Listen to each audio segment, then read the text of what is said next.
Me pone re contento poder volver acá como invitado también del seminario, que además le tengo un aprecio particular porque es parte también del trabajo que hemos desarrollado como dentro del Fondesit, que está ahí en Policonsulta. Y aprovechando que fue nombrado lo de vitrina distópica, comentarles respecto de la visita de Sueli. No sé si la ubican de nombre, Sueli Rolnik. Se trabajó con Félix Guattari en el libro por el cual se da a conocer también, que es Cartografías del Deseo. Ella ya vino antes a Chile este mismo año, vino otras veces, pero este año también participó con nosotros y el video de su presentación está disponible en la página web que está ahí, que es distópica.org. La anoté también en Facebook y también hay un Instagram que está un poco sincronizado respecto a las actualizaciones de Facebook, pero se está corrigiendo eso. Y ahí pueden encontrar la información de cuándo va a ser la sesión, para que si pueden ir, sobre todo a la de Valpo, porque queremos no solo que esté en Santiago, sino también organizar aquí con una compañera la venida para acá, la sesión aquí en Valpo. Entonces ahí que puede estar en contacto.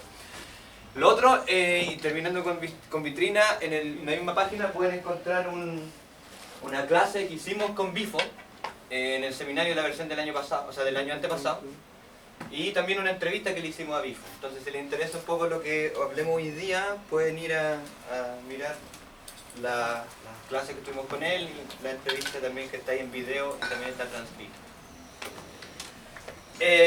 Ya. Entonces, hoy día, como señalaba Diego, vamos a poder conversar, exponer un poco lo que Bifo va a proponer, nombrar como patologías de la hiperexpresión. ¿Ya? Esto en el marco, podríamos decir, para darle un marco general, del modo en que Bifo está hace harto tiempo buscando comprender y hacer una suerte de lectura política, pero de una sensibilidad micropolítica, si queremos llamarlo, del presente. ¿Ya? Voy a hacer una pequeña mención a quién es Franco Bifo Berardi, si no lo ubican todos, y pues que después voy a volver sobre eso en la segunda parte.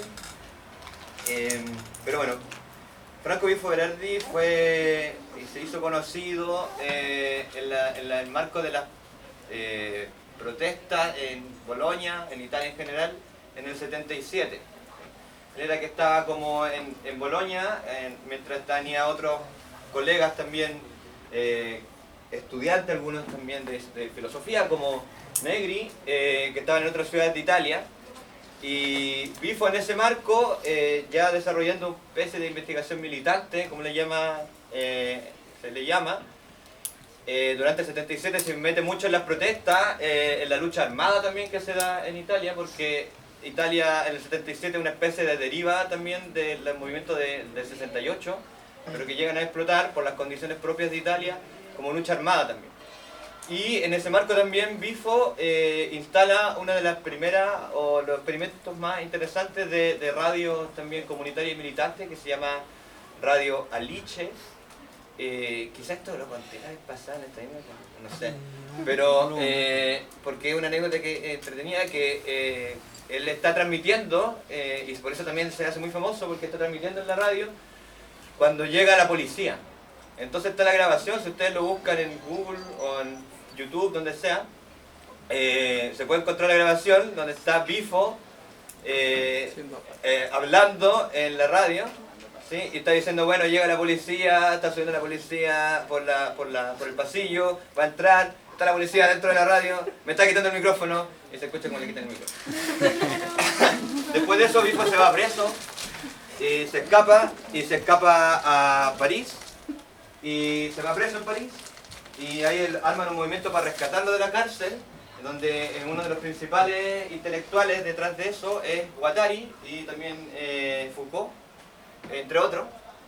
Y ahí Bifo y Guattari se hacen amigos, y por eso también Bifo es amigo también de Sueli Rolnik.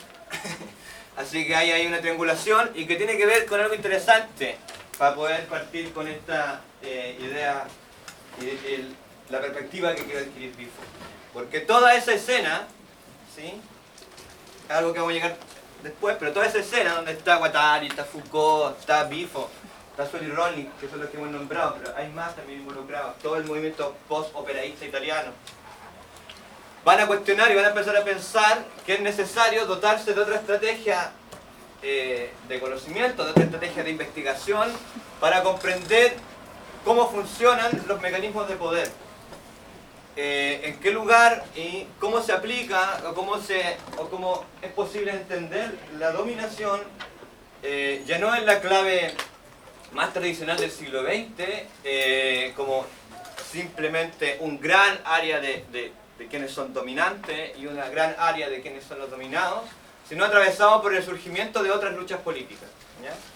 Y toda la reflexión Foucaultiana, si uno lo lee, que quizás que desarrolla más sistemáticamente esto, tiene que ver con la necesaria y la necesidad de la izquierda de repensar el modo en que comprende el poder, ¿ya? Vamos a llegar a eso en un momento, pero quería situar también este texto en específico y esta investigación en específica de Bifo sobre las patologías contemporáneas en un contexto que lo vamos a situar en 3 dimensiones. Hay solo 2 escritas ahí, después vamos a agregar la otra, pero la pueden nombrar, ¿sí? Es interesante para entender este texto, no sé si lo leyeron, ¿pudieron leer el de patología? ¿Ya? Bueno, pero para darle contexto a esto, para poder nutrirlo también nuestra aproximación, y para también poner algunas precauciones respecto del propio Bifo, que es interesante tener, habría que situarlo en 3 contextos, en 3 dimensiones, ¿ya? Una, malestar, que está escrito ahí, reflexión sobre el malestar, una segunda, reflexión sobre el poder, y una tercera, reflexión sobre el deseo. Todas estas, de alguna manera, tributarias de los problemas políticos y también asociados a la reflexión sobre la constitución de la subjetividad que se da en el marco de los 60 y los 70. En la reflexión sobre el malestar, que es tributaria de esto, pero que esto ya es más contemporáneo, encontramos 2 autores que es de interés para comprender esta aproximación de Bifo. Uno es Alain Ehrenberg, él es un sociólogo francés. Su texto por el que se hace más conocido se llama El cansancio de ser uno mismo y es una analítica, una genealogía de la depresión. Pero el texto que nos interesa aquí, para decir un par de cositas y situar el texto de Bifo, es uno que se llama La sociedad del malestar, que actualmente está siendo traducido al español, sé que no ya, quizás ya salió, pero es nuevecito, entre comillas. Ya, la sociedad del malestar va a proponer una tesis, Ehrenberg, que uno puede leer perfectamente en el texto de Bifo. Y que en el caso de Ehrenberg va a señalar que es preciso comprender que hay un desplazamiento en el funcionamiento, o más bien en la problematización sobre el malestar individual, propio de una reestructuración también de ciertas estructuras de la sociedad. Lo decimos así por ahora. Y va a plantear Ehrenberg que este desplazamiento, que sería propio de lo que hay de cambios políticos y económicos entre la década de los 60 y los 70 precisamente, ¿sí?, se daría desde el predominio de un malestar, de un sufrimiento psíquico asociado a lo que él llama una neurosis culposa, es decir, un problema asociado a la represión y en ese sentido asociado a la pregunta ¿qué me es permitido hacer? ¿Ya? Eso, un primer momento, ¿ya? Un predominio del sufrimiento psíquico asociado a una neurosis culposa, un problema de la represión, y que se puede sintetizar en la pregunta ¿qué me es permitido hacer? ¿Sí? Y que tiene que ver con que yo transgredo algo que entiendo que no me es permitido hacer y me produce, digamos, algún tipo de expresión sintomática.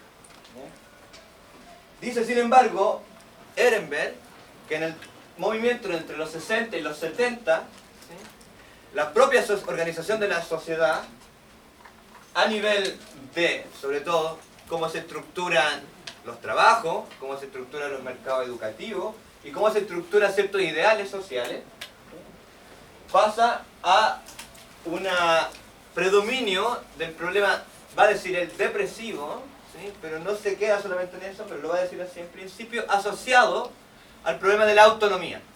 ¿Ya? Entonces aquí vamos a poner un concepto que va a ser importante. Esta autonomía, entendida para Ehrenberg, en el paso, sociológicamente hablando, de una autonomía como aspiración a una autonomía como condición u obligación. ¿Ya? Me detengo en eso.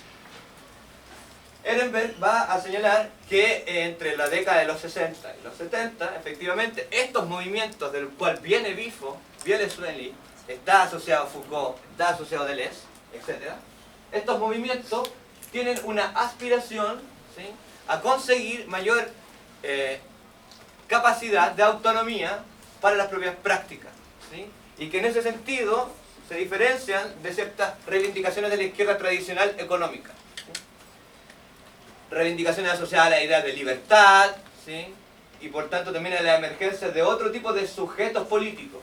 ¿Sí? En esa época, señalan, ¿no?, al mismo tiempo que se produce a nivel internacional, ¿sí?, un confrontamiento entre lo que entendíamos clásicamente por izquierda y derecha, al mismo tiempo hay una fractura dentro de la propia izquierda, que históricamente también tiene que ver con la experiencia del realismo, del socialismo real, ¿sí?, y del fracaso un poco de esa izquierda asociada específicamente al ámbito económico, o al menos a esa interpretación como fracaso. Surgen entonces otros movimientos que van a aspirar por mayores dosis de autonomía. ¿Cuáles son esos? Por ejemplo, movimientos asociados a las reivindicaciones raciales, ¿sí?, asociados a la reivindicación de la disidencia sexual, a una emergencia de una oleada del feminismo, ¿sí?, y que van a tener una traducción, ¿sí?, esto señala Ehrenberg, y hay otro libro también re importante que señala lo mismo, que se llama El nuevo espíritu del capitalismo. No sé si lo han escuchado. ¿Han escuchado El nuevo espíritu del capitalismo? ¿No? El nuevo espíritu del capitalismo es de otros autores. Los voy a anotar por si a alguien le interesa. Es un libro bien importante, creo yo. Oltansky y F. Chapello. Está en el drive del seminario, con paréntesis. Chan. Ya. Pueden revisar el drive entonces del seminario y encontrar el nuevo espíritu del capitalismo. ¿Ya? En el nuevo espíritu del capitalismo describen básicamente este mismo paso. ¿Ya? Y ellos diferencian en ese tiempo dos tipos de crítica, ¿sí?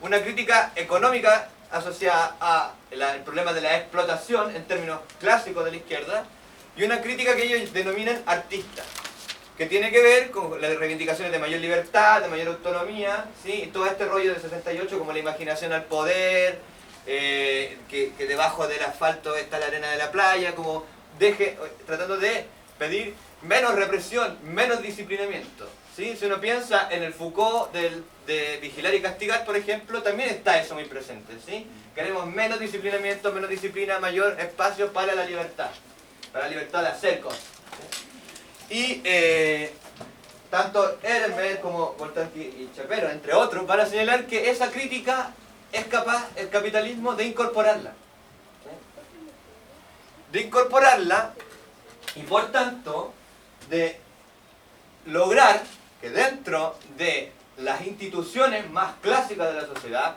por ejemplo los trabajos o la educación, hasta cierto punto, etcétera, permitan mayores dosis de libertad, ¿sí? El mejor ejemplo aquí es el trabajo, ¿sí? El cambio que hay entre el modelo fordista o taylorista del trabajo clásico, ¿sí?, donde está el capataz y te dice cuánto tienes que producir y tú estás como todo el tiempo en una línea de trabajo produciendo, ¿sí?, se transforma, este es un ejemplo empírico, con una nueva manera de organizar el empleo, el trabajo, que se llama toyotismo. ¿Sí? En el toyotismo, lo que hacen es crear pequeños grupos de personas en los trabajos a los que se les asignan tareas en donde tienen que disponer de creatividad, donde tienen que ponerse de acuerdo, es decir, usar lo que ahora conocemos como habilidades blandas, ¿sí? Y a través de esas, ya no grandes cadenas de producción, sino pequeños grupos productivos con mayores dosis de creatividad, mayores dosis de autonomía, ¿sí? Ser capaces de producir lo que en la dimensión o en la modalidad que ellos llaman just in time,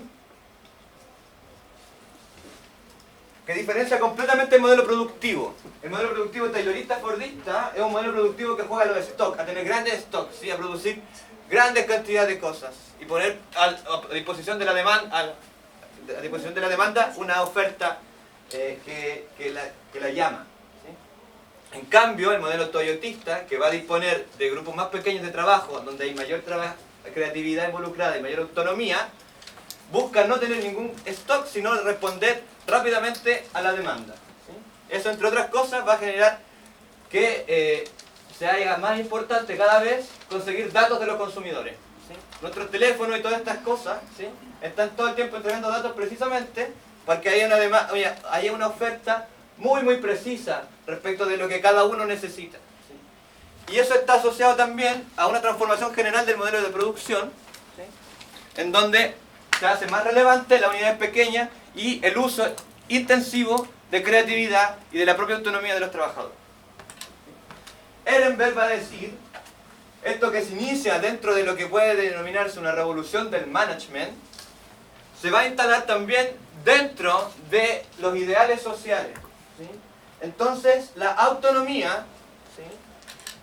Ya no va, o va a pasar de ser una aspiración de los movimientos sociales a ser una condición con la cual los individuos, en la última parte del siglo XX, y nosotros, ¿sí? Nos enfrentamos como condición u obligación. ¿Sí?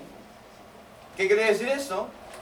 Quiere decir, y en Chile lo conocemos bien, la vez que estuve aquí antes, hicimos una cosa más enfocada en Chile, de cómo se organizaba cierta estructura de la sociedad precisamente para motivar a los individuos a moverse autónomamente, por ejemplo, a pagar su seguro de salud, a pagar su propia pensión, etc., sin una gran seguridad social, etc. Eso se instala como una condición a la cual uno entra al trabajo o entra en general a concebirse a sí mismo. Ahí señala Ehrenberg, entonces, la pregunta ya no es la pregunta asociada a la dimensión represiva, es decir, ¿qué me es permitido hacer?, sino vinculada a la dimensión de la capacidad. ¿Soy capaz de cumplir con esta obligación o no? ¿Sí? Ehrenberg precisamente busca señalar que para comprender el malestar en las sociedades actuales, entonces hay que comprender este desplazamiento, que al mismo tiempo significa un desplazamiento desde un problema asociado al conflicto, es decir, no me está permitido hacer esto, entonces yo quiero desafiar lo que no me está permitido hacer, a una dimensión, a un cuestionamiento asociado al déficit. ¿Sí? Soy al déficit o a la incapacidad. ¿Soy capaz de hacer esto? Y entonces, asociado también al problema de la responsabilización individual. Ehrenberg habla justamente que este paso de la autonomía como aspiración a la autonomía como condición descansa en la institucionalización del individualismo. ¿Sí? Para Ehrenberg es muy importante esa idea. ¿Sí? El individualismo no es la pérdida de instituciones, no es la caída de las instituciones en donde surge un individuo, sino es un arreglo institucional específico que descansa en los individuos.